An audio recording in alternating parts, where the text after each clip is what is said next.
ከቤት ጋራ ተያይዞ የተነሳው ከመኖሪያ ቤት ጋራ እንግዲህ እዚህ ምክር ቤት ባለፉት 5 አመታት ስንገናኝ የቤት ጥያቄ ያልቀረበበት ምክር ቤት አላሳለፍንም።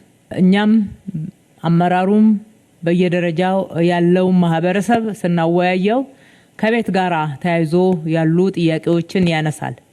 እየሰራን ያለነውንም ስራ የምክር ቤት አባላት እንዳነሳችሁት ይገነዘባል። ነገር ግን ፍላጎትና አቅርቦቱ ባለመጣጣሙ ምክንያት ጥያቄው ይቀጥላል። ዛሬ ብቻ ሳይሆን ከፊታችን ባሉ ጊዜያቶችም የሚነሱ ጥያቄዎች መካከል እንደሚሆኑ ምንም የሚያጠራጥር ነገር የለውም። ምክንያቱም ፍላጎቱ ሰፊ ነው። አቅርቦቱ በፍላጎቱ ልክ በአንድ ጊዜ ተመልሶ ሊያልቅ የማይችልበት በቂና ተጨባጭ ምክንያቶች አሉ። በአንድ በኩል እንደምታውቁት የተከበሩ የምክር ቤት አባል ጠያቂውም እንዳነሱት በሚሊዮኖች ተመዝግበው እየቆጠቡ ቤት ሲጠባበቁ የነበሩ የከተማችን ነዋሪዎች አሉ። ታቅዶ ሲሰራ የነበረው ቤት ደግሞ ለነኚህ ሚሊዮኖች በዋናነት ወደ 270 ሺህ የሚደርስ ቤት እንደነበረ ደጋግመን ለዚህ ምክር ቤት አቀርበናል። ሁለተኛ የተመዘገበው ብቻ ሳይሆን አዳጊ ፍላጎት በመሆኑ ምክንያት በየጊዜው ቤት የሚጠይቅ ሰው እየጨመረ ነው የሚመጣው።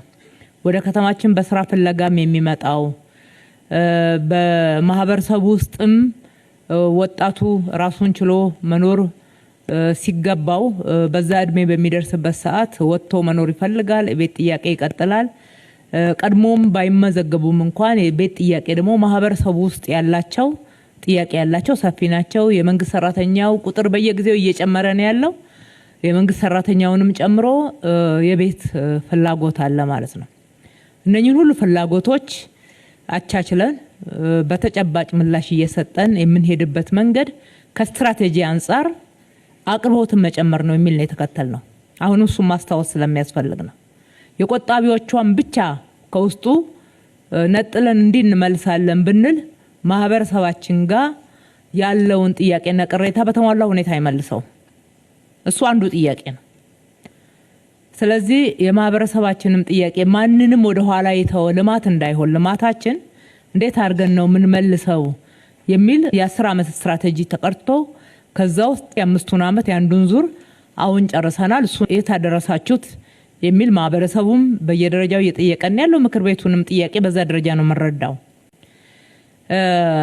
አቅርቦትን መጨመር ነው። እያንዳንዱን የከተማ ነዋሪ ቤት የሚፈልገውን የቤት ባለቤት ማድረግ አይቻልም። የትም ሀገር አልተደረገም። ነዳጅ ባላቸውም የሚጠቀሱና የሚያበድሩና የሚረዱትም በዛ ደረጃ አላደረጉም። ግን የቤት የተሻለ ቤት አቅርቦት በከተማቸው ላይ እንዲኖር በሀገራቸው ላይ እንዲኖር ነው የሚሰሩት።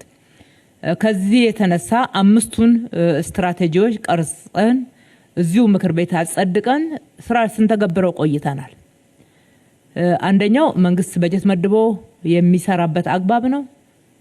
ሁለተኛው መንግስትና የግል ሴክተር በጋራ ሆኖ የሚሰራበት አግባብ ነው። ሶስተኛው ግለሰብ ራሱ የሚገነባው ነው። አራተኛው በሪል ስቴት በድርጅቶች የሚገነባ ነው። አምስተኛው ግለሰብና ግለሰብ ገንዘብ ያለውና መሬት ያለው ተቀናይቶ የሚሰራበት ነው። በበጎ አድራጎት የምንሰራው መንግስት የሚሰራው የሚባለው ማዕቀፍ ውስጥ ነው ይዘነው ያለነው። ይህንን መነሻ በማድረግ ባለፉት 5 አመታት ለህዝባችን ቃል በገባነው መሰረት የገነባነው አቅርቦቱን በመጨመር በግል ሴክተሩ ጨምሮ ወደ 480 ሺህ ደርሷል። በብዙ ፈተና ውስጥ ሆነን 480 ሺህ ቤቶችን ለህዝባችን አቅርቦት መጨመር ላይ ማከል ችለናል ማለት ነው። ከዚህ ውስጥ ቆጣቢዎችን በተመለከተ ለተነሳው ወደ 139 ሺህ የሚሆነው ቤት የጋራ መኖሪያ ቤቶች ነው።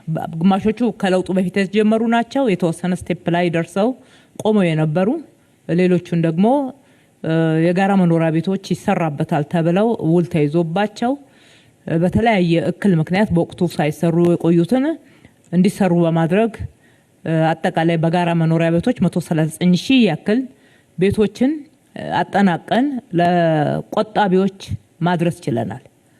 ወደ 106 ሺህ የሚሆነው በሁለት ዙር የወጣ እጣ መሆኑን ምክር ቤቱ ያስታውሳል ከ2011 ጀምሮ ማለት ነው።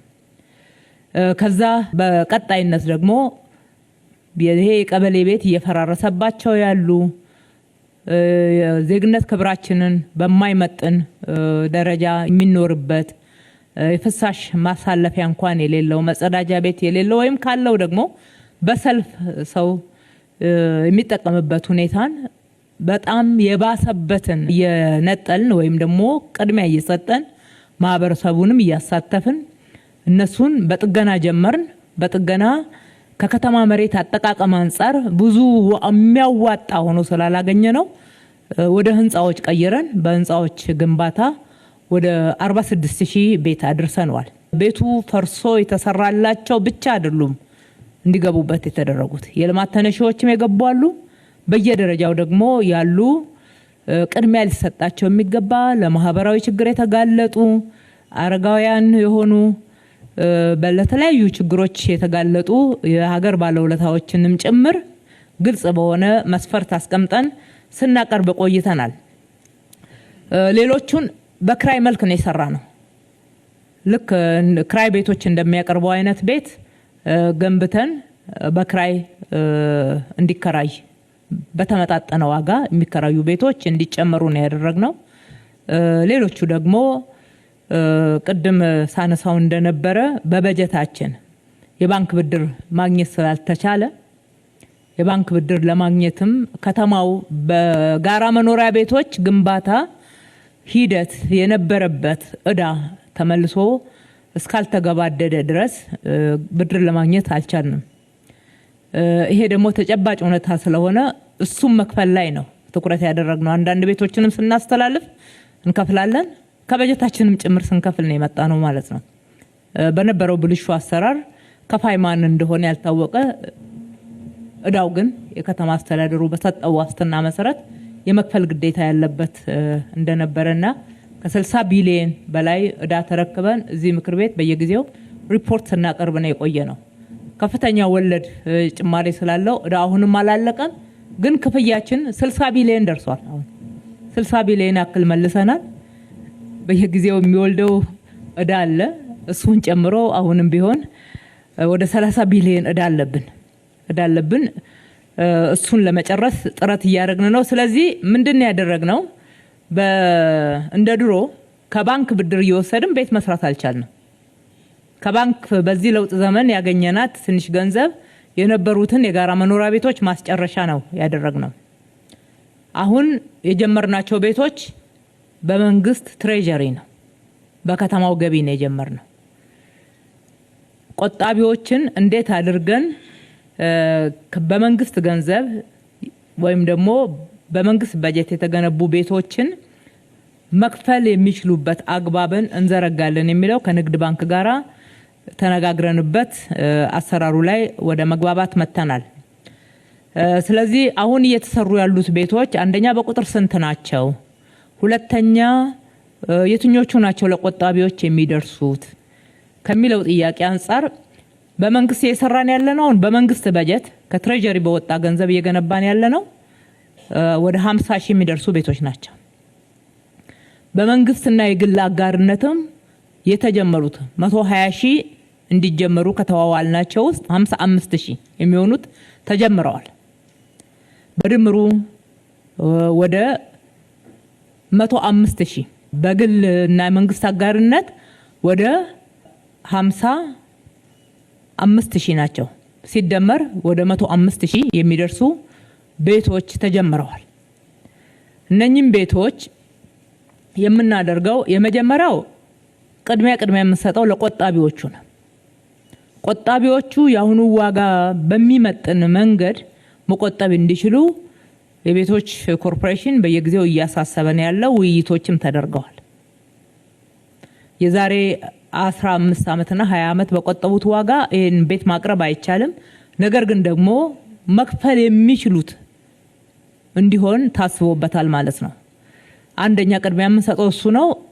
በፓብሊክ ፕራይቬት ወይም ደግሞ በመንግስትና የግል አጋርነት የሚሰሩት እየተሰሩ ያሉትም ላይ የመንግስትን ድርሻ ቤት ሳይሆን መውሰድ ያሰብነው ወይም ደግሞ የወሰንነው የዋጋ ማካካሻ እንዲሆን የዋጋ ማካካሻው ነው ከኛ ጋራ በአጋርነት የሚሰራው የግል ሴክተር የሚሸጠው ቤት ሳይሆን ለነኚህ ቆጣቢዎች የሚያቀርበው የግል ሴክተሩ የሚያቀርብበት ዋጋ እንዲያዋጣው እኛ ድርሻችንን ለዋጋ ማካካሻ እንደ መንግስት እንተዋለን።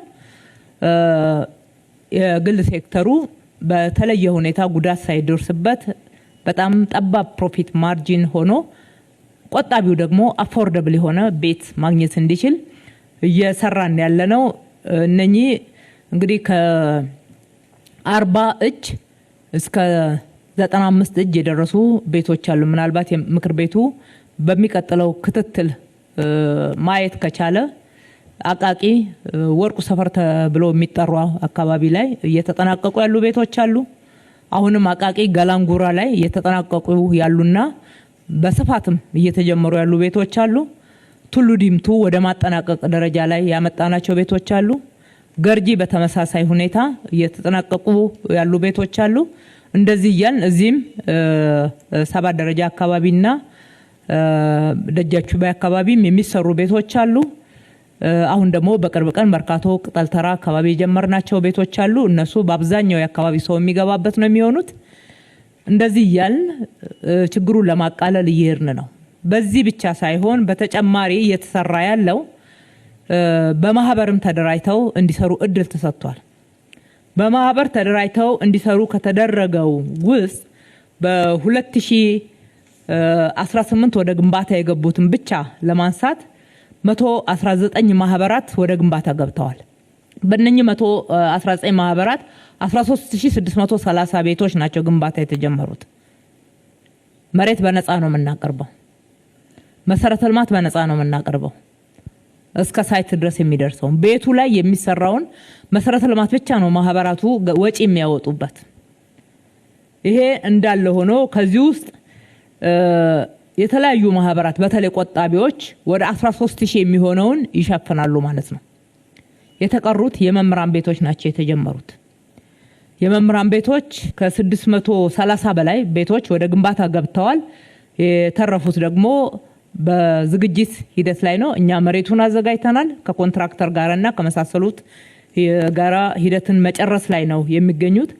ይሄ ብቻ አይደለም፣ አቅርቦትን ከመጨመር አንፃር በሪል ስቴት በአፓርትመንት በተለያዩ ያንን ደግሞ መግዛት የሚገባው ማህበረሰብም ታሳቢ ተደርጎ መሬት አቅርበን ክትትል አድርገን እየደገፍን የሚሰሩ ስለሆኑ 32073 ቤቶች እየተገነቡ ነው ያሉት።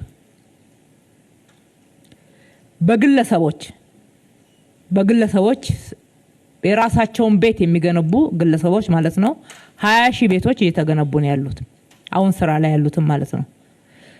ይሄንን በኮፕ 32 ዝግጅታችንም ምክንያት አድርገን የየጊዜው የየሳምንቱን አፈጻጸማቸውን ክትትል እያደረግን ያጋጠማቸውን ማነቆች እየፈታን ውጤታማ እንዲሆኑ እያደረግን ነው። በአጠቃላይ በአሁኑ ወቅት ግንባታ ላይ ያሉ የመንግስትን ጨምሮ 165903 ቤቶች በግንባታ ሂደት ላይ ነው ያሉት። በደንብ እንዲጠናቀቁ ከዚህ በፊቱ እየተሰነካከሉ ረጅም ጊዜ እንዳይወስዱ ክትትል እናደርጋለን ማለት ነው። መንግስት ድርሻ ባለውና በሚሰራበት ላይ በበጎ አድራጎት ከሚገነቡት ውጪ እና በቁጠባ የሚሰሩ ወይም ደግሞ በመንግስት ትሬጀሪ ለክራይ ከሚሰሩት ቤቶች ውጪ ያሉትን ለቆጣቢዎች ነው ቅድሚያ የምንሰጠው። በዚህ ሂደት ነው እየተከታተልን ያለነው። በአጠቃላይ እንግዲህ እንደ ህዝባችን ውሳኔ መሰረት በሚቀጥለው ምርጫ ዘመን ህዝቡ ድምጽ ሰጥቶን የምንመረጥ ከሆነ በእቅዳችንም ላይ በይፋ የተቀመጠው በ10 አመቱም ሮድማፓችን ላይ በተቀመጠው በየአመቱ 100 ሺህ ቤቶችን እየገነባን ለመሄድ ነው እንደ መንግስት። የግል ደግሞ በዛ ላይ ተጨማሪ ቤቶችን ሲገነቡ ይሄ አቅርቦት ችግር ይቃለላል።